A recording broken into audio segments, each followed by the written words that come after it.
This week on LCARA Ham Radio, we're going to finish up the tower install by installing the antennas at the very top. Will it make a difference so that a KY4 BDP can get into the LCARA nets down in Tennessee? We'll just have to wait and see. And that's what's coming up next on LCARA Ham Radio.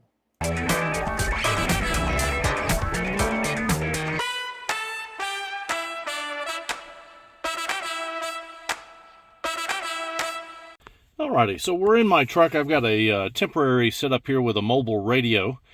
My other radio is not doing well. And but in any event, I'm going to show you the reception that I get in my truck and why this installation of the tower and the antennas was, for me anyway, important so that I could still stay in contact with my friends up at LCARA in Kentucky, even though I'm down here in Tennessee. Now, I'm down here right next to the shack and the tower. So right now you can see where the tower is, and the antennas will eventually get put up there. But this is what reception is right now. Now I'm down a little bit. If you look here, you can barely see over the bushes there on the right as I go up my driveway. And LCARA is facing over that big bushy tree. So as a crow flies directionally, it would be over that that tree there. And if we now go to the radio, this is KY4 BDP. You can see that I'm not cracking open the repeater at all from down here. Now, I have been able to crack open the repeater at the top of the driveway. So let me go to the top of the driveway and let's see if today is one of the days when I can at least crack it open. So I'll be right back. Alrighty, so I'm here at the entrance to Tiny Fangorn. And I'm just kind of panning here at the front of my property. Now there's the big bushy tree, but I've come up quite a bit. So now LCARA is that way. If you see, and it's kind of hard to see in this this camera view, but if you were to just go straight down the center of the view here, that's where the LCARA repeater would be, or roughly. Let's see if we can get into the repeater at this juncture up on what we'll say is the top end of my property. This is KY4 BDP.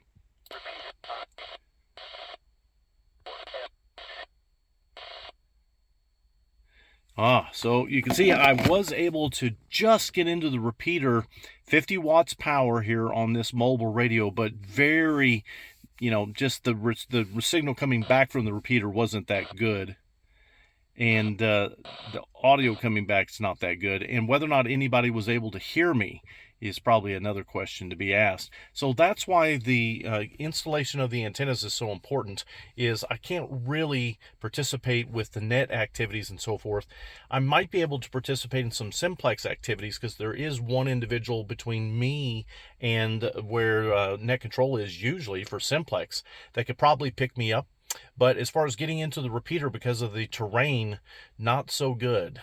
So let's get these antennas up on the tower and let's run some more tests and let's see if I can get into the repeater a little bit better. Alrighty, well, we wanted to make a couple of adjustments to the tower before we put the antennas up. So a couple of weeks earlier, some of you had pointed out, well, your concrete is below grade there. And we had a huge storm come through, 80-mile-an-hour winds approximately hit this tower, and one of the legs did come loose. Not from how it is screwed on, but the little prongs that were welded to the leg must have come loose. So we thought, let's shore it up just a little bit, and we'll mix a little bit more concrete. And KO4OSS, our concrete expert, came out to help me a little bit. And so we poured probably another 10 to 12 inches of concrete and also created some bolts as anchors on the leg that was having the issue. And then, of course, this needed to set up. And so this is at the point of getting everything in place. All of the concrete is now poured, and we're going to make sure that it cures nicely before we try to climb this. And again, this was about 2 weeks ago. KI4RWO came down as well and was helping me with putting the mast together and putting the antennas on the mast. Okay, I want to explain a little bit about the last time that I was here when we was erecting this tower. about some of the questions that people was putting on YouTube and stuff about why I wasn't wearing these and why I was doing some of the techniques I was doing when putting this tower up. Usually this tower here, I only use that gin pole to raise the first few sections, and then I hand stack all the rest of the tower. I was just using the gin pole because Brian was wanting to see how it worked and operated and everything. So instead of putting up a few sections with it and then bringing it back down, I just went ahead and stacked the whole tower with it, just to show everybody the usage and the fundamental. Question is, people were saying, why wasn't I using these on the tower? Well, this tower here, as you can see, as it tapers up every 8 feet, if you hook this on right where you're working at, because you don't want it up here where you're bolting the tower together and everything, because you don't want this in your way. So if you hook this here and you fail, you're still going to fall about 8 feet. So if you have your strap around the tower and you fall, the next section is going to catch you when it spreads out. It'll catch you right there. So you're still going to fall about 8 feet. So if you're going to fall, you're going to fall about 8 feet anyway. So that's the reason I wouldn't using that. Should there be a clamp that's above you that would prevent you from falling the 8 feet? You can buy things to clamp on the towers and hook stuff over your head and everything. But if you don't have those on properly and you fall, you're just going to pull it off with you. So, and they're, you know, anything safety on a tower, you're getting into, you know, quite a bit of expense, you know, for that. So. What about the hard hat? The hard hat, I didn't wear one because I really didn't have nothing overhead except the section, and the section was tied off to the gin pole anyway, and as long as you had a hold of the rope and didn't drop it on me, I was fine. Right. Now today I'll be wearing a hard hat because of the antennas and everything, and then the overhead pipe. Exactly. So. All right.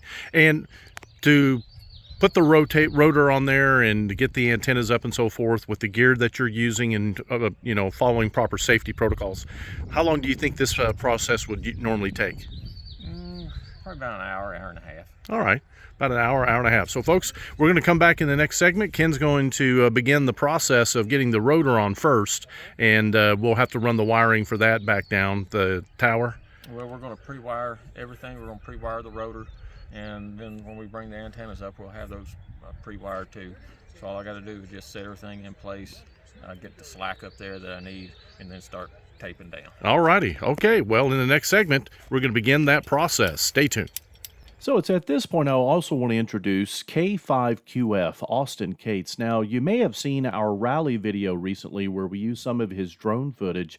This is the Saturday after that, and Austin was free and available and said he'd love to come over and get some drone footage of the installation, because I'm down on the ground, and as much as, you know, I can shoot looking up, having a drone would actually make this the footage even better for this installation. The other thing that we needed to consider putting on the mast is what's known as a thrust bearing. And so Ken here is taking his tools and he's making the adjustments and just making sure the bolts and so forth are going to work. We did find that the bolts that were in use here were made of aluminum, and so we needed to go to the hardware store and get stainless. So we didn't ultimately end up using these bolts that are on it.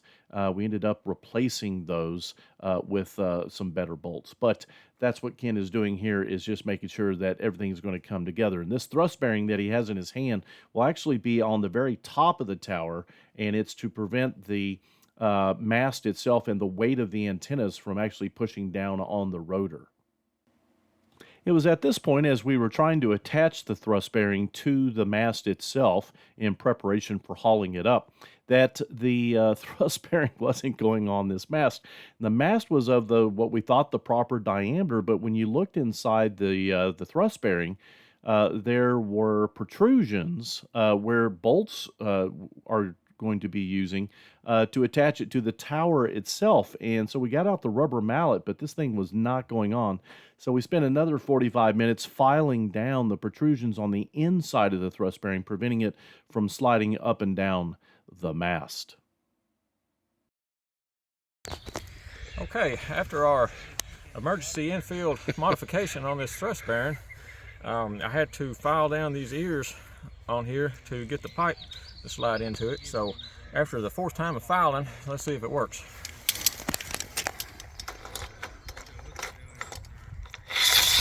Hey, all right, that's what we want to see. That's why you want to do everything on the ground first, because sometimes it's even just as hard to put things together when they do go right up there. The factory rats, because I have seen those fail and water back up in under them and go straight to the connector. So not only on both sides of these on the connector, you want to go beyond the heat shrink and or the sealant tape that they already had there. Right.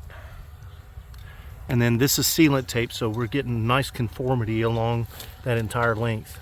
And you can and actually then, see the you can see the connector there coming through there. And then I get it to focus. There we go. And then I'm going to go back over this with electrical tape. Right, just 2 runs of electrical tape, once up and one back. down. Okay. And here we're also making sure that the cabling that we're going to use, the coax, is already attached to the antennas. Here we're looking at the yagging. We're making sure that the cabling, the coax, is affixed to the mast so that it's not flopping in the breeze once it's up there high in the sky. So Ken is showing utilizing electrician's tape here to do just that. You want to make sure you get plenty of wraps here. You could potentially do this other ways. I've seen some people use nylon ties, but some people don't like to do that, feel like the nylon tie might actually dig into the coax outer jacket. But in any event, maybe basically just affixing this cable properly. Now, there are 2 cables at this point because we have the GP6 at the top of this mast, which is on the top side. And so now we've got coax for the GP6 coming down and the coax for this high gain 5-element Yagi that we're also using on this mast. And so Ken's going to again begin affixing this to the mast so that again it's not flopping in the breeze and it won't become a hazard when we take this up to put it on top of the tower also. Try to do all of your preparation as Ken is doing here on the ground. The last thing you want to do is get up on the tower and have to think about doing all of this stuff then. Not only are you going to have to be up there even longer, but again, it's probably not as safe. And in this case, he's done this many, many times for all kinds of customers and so forth, both ham radio and for TV and internet access in rural communities. And he tries to get everything done that he possibly can on the ground. And he's got his favorite well, I shouldn't say his favorite, but probably one of his best fans watching what he's doing there, his youngest daughter, Morella, helping him out. So Ken continues the process of affixing the coax for both of the antennas to the mast. So once again, once we get it up in the air, all of this preparatory work will be done. And mainly it's just hoisting this high enough to get it through the very top of the tower and into the rotor that he's also going to install before the antennas come up. Now, one of the things that I really appreciated was Austin Cates, K5QF, coming out to Tiny Fangorn and utilizing his drone so that we could get some very interesting shots of the rotor and the antenna installation. This is, of course, the drone just going downward from the very tippy top of the tower. As a reminder, this is a 48-foot tower. So having this drone was incredibly handy to get some really good shots of this installation. And there goes KO4OSS climbing up the tower. He's got his helmet on there. He's got his basket with the rotor in it and some bolts and whatnot, tools. You want to make sure you take everything you can with you. Again, he's very good at this. And you can see he's just going right up this. Ken climbs dozens of towers in a given month. I'd say, well, in a given month, probably he climbs more than a couple dozen towers a month. And so his legs are used to this kind of climbing. And here we've got a great shot from the drone of Ken up at the point where he's going to install the rotor. You can just see the plate about 2.5 feet down from the top that Ken is going to install the rotor into. Now, we did find that we had some clearance issues, so we had to cut out a couple of the struts about where the rotor is going to be installed, just so that it can turn and the cabling itself wouldn't get caught up. But a nice rotational view here of Ken getting that rotor up in place. He's got it in his hands there, and he's about ready to place it on top of that platform. Great view. He also had to make a modification to, I think, one of the mounting holes as well while he was up there.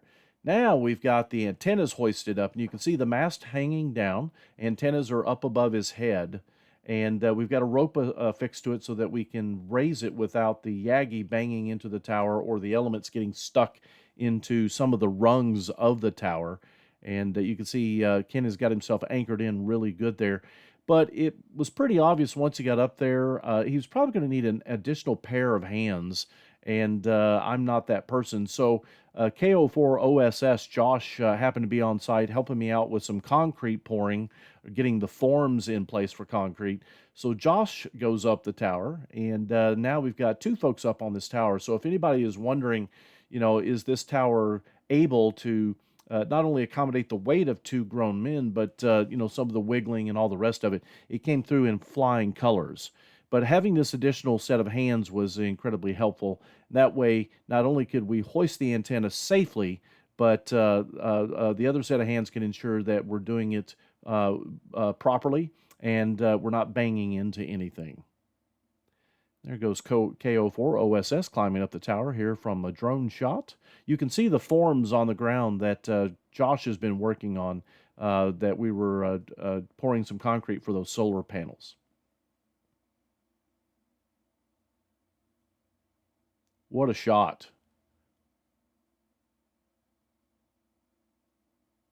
Ken's already got the rotor in place at this point, so they're just getting everything in place and ready to go to hoist the mast up and to get the antennas up above the tower, and there it goes.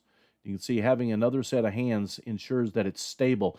And another thing to think about it here is you've got to pick a day that there's very little wind, and we actually had a couple of days that were nice and sunny, but just too windy.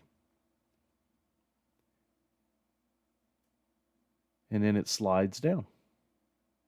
Thrust bearing will be on the very top plate to prevent the antenna from weighing down on the rotor itself. And then what we'll ultimately do is we will turn the antenna before we tighten it down to due north. And we utilized a compass to ensure that the Yagi is pointing due north. Then we tighten everything down because the rotor was already sitting at 0 degrees when we calibrated that. AC4DM helped out with the calibration of the rotor. So at this point, it's tightening a number of bolts on the thrust bearing as well as on the rotor itself, and making sure that everything's nice and tight, because you're going to get a lot of wind up there over periods of time and vibration. And at this point, Ken is going to be taking the cabling, both for the rotor and for the coaxes, to 2X coax cables for the antennas, and neatly affixing those cables to the tower leg. There was a question in a video some time ago about why not run the cables down the inside of the tower. People will tell you that run towers, maintain towers, install towers, that's actually going to create more work for you down the road. So cabling and so forth goes on the outside leg of the tower. Ken's going to take his time and work his way down slowly. We also had to make sure we had a loop at the very top so that the rotor can turn, and there's enough cable that can turn with the rotor. And the rotor has automatic stops as you go clockwise and counterclockwise so that you can't over-rotate and pull on that cable. So Ken's almost done. Again, he's just working his way down the tower at this point. But again, at intervals, he's utilizing his tape to make sure that the cabling is affixed to that north-facing tower leg.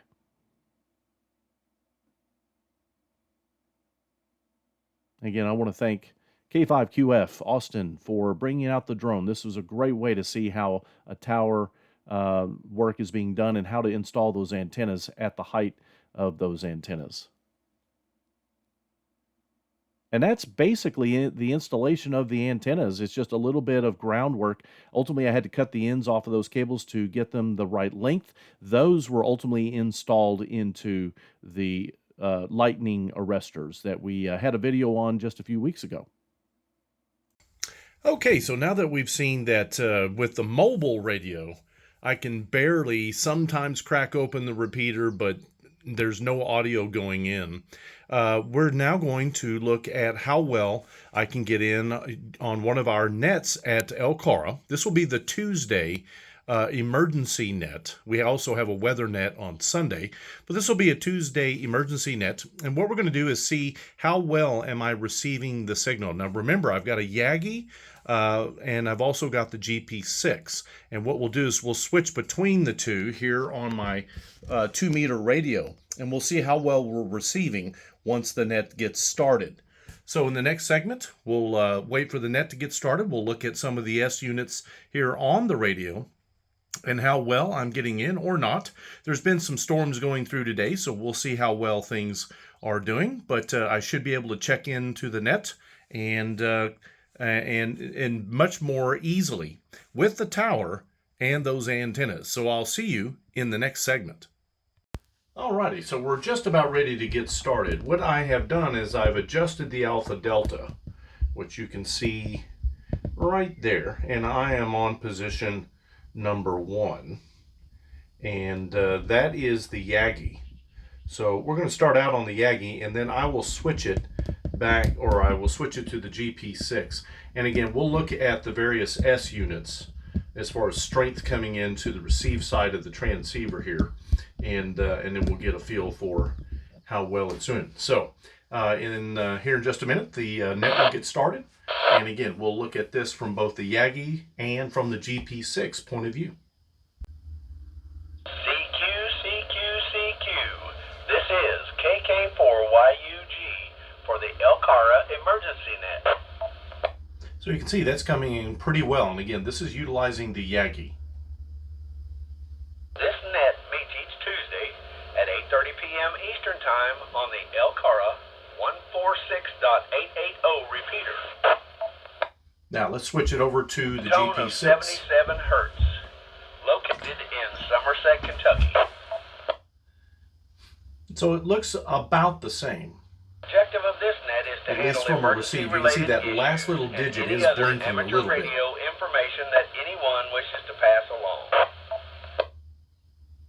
And we'll switch it back to the It is a Yagi. directed net, and your net Just a control second. for this session is KK4YUG. All right, so blinking a little bit there on that last little My name bar. is Steve, and I'm located in Somerset, Kentucky. Station with emergency or priority traffic, please call now or anytime during this net by calling emergency or a break, and we'll stop and help you in any way we can. So in this, with this antenna, you can see that last little strength bar there is solid, so it is not blinking at all. So when I check in, we'll see how well they can read me. If that's the end of the short timers list, we'll move on down. Are there any emergency powered or battery powered stations? So wishing now to check I'm into up. Tonight's net, please call now. Kilo, Oscar 4, Oscar, Sierra. This is KY4BDP.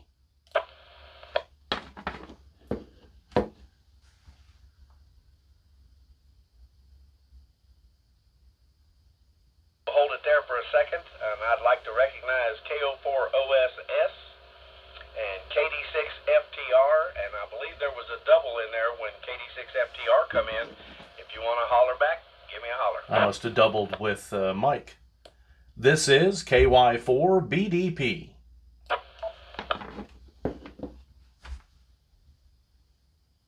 right, we picked up KY4BDP. We'll hold it there for a bit, And we'll go to the top of the list, and KO4OSS. Brother Josh, you got any So it looks like that I got in. I did double with somebody, but once I was cleared to put out my call, it looks like he was able to hear me just fine. So this gives you an indication of height means a lot with your antennas many times, and in this case, especially when trying to hit the repeater at many miles away. I'll put a depiction up here of a Google map of how much distance we're talking about here to reach the repeater.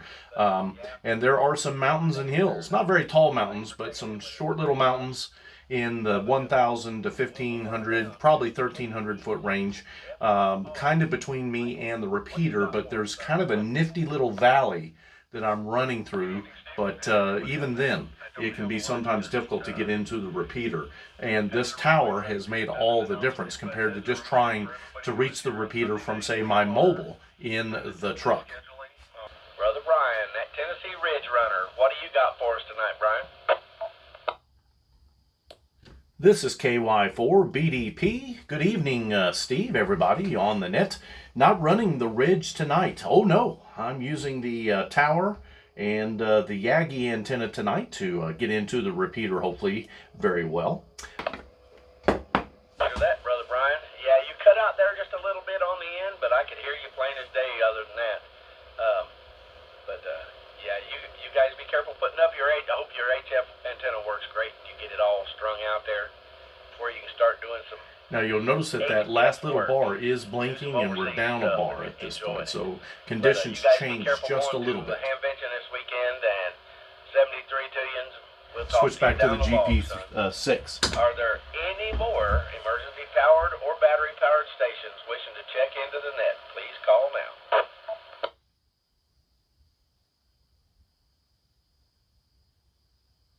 And that's another thing that you have to sometimes think about is when you're getting at greater distances, trying to hit a repeater with uneven geography between you, topography, conditions sometimes will also impact your ability to get into the repeater and be heard. Wishing to check in that didn't get in on the first round, please call. You see, we've definitely got a blinky there on that last little bar. And this is, again, using the GP6. There's the repeater IDing itself. Let's go back to the Yagi. Well, the only thing I heard was the repeater chiming in there, so I can't put her in the log. So both antennas are kind of blinking at the moment on that last little bar that we're getting for signal strength.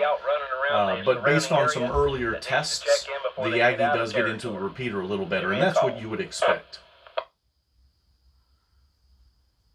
I'll also put up a graphic on Google just kind of showing you the offset using the rotor up on the tower to move that Yagi about 10, somewhere between 10 and 15 degrees right of north. So about 10 to 15 degrees with north being 0. To check into the net, please call KK4YUG now. So I'll turn down the radio at this point. As you can see, the antennas in use up here on the tower are a success, and that's trying to hit a repeater at some distance here with the antennas that I have, the GP6 from Comet and the 5-element Yagi from High Gain. And ultimately, I'm very happy with this installation. So I'll be back in the next segment and we'll wrap up the tower install. Well, some of you might have noticed during some of those drone shots that, that GP6 seems to be missing something. And if you look closely, you'll notice there aren't any radials on that GP6. I could have just left it out and just kind of wondered if anybody would notice it in the comments, but I thought, well, maybe somebody's noticed it, but you don't have to put any comments in. Yes, we are missing the radials on the GP6, so that same day, I just didn't show it in the video here. We had to climb back up the tower, both Josh and Ken, and take the mast out of the rotor, unscrew everything and whatnot. take it out of the rotor, lower it a little bit, and then we sent up the radials for the GP6. One thing, where you're trying to do all your prep work on the ground, but easily forgotten. So we did get those radials up on the GP6. And then I've got another shot here of a close-up, and you can see they're definitely missing on that antenna. Folks, we hope you enjoyed the video. If you like this sort of content, subscribe to the channel. This helps out our club greatly. Like the video and put some comments down there. Have you done any tower installations yourself? What types of antennas do you like to put up on your towers? I considered putting up a beam, a 3-band beam up on this mast, and may still do so at some point in the future, but wanted to get these 2 antennas up there for now, so that I could participate in our local area nets, both for LCARA and the club that I'm a member of also just south of me. For the Lake Cumberland Amateur Radio Association, I'm KY4BDP Brian. We'll see you down the road, and we hope you've enjoyed this series on the tower install with antennas. 73, everybody.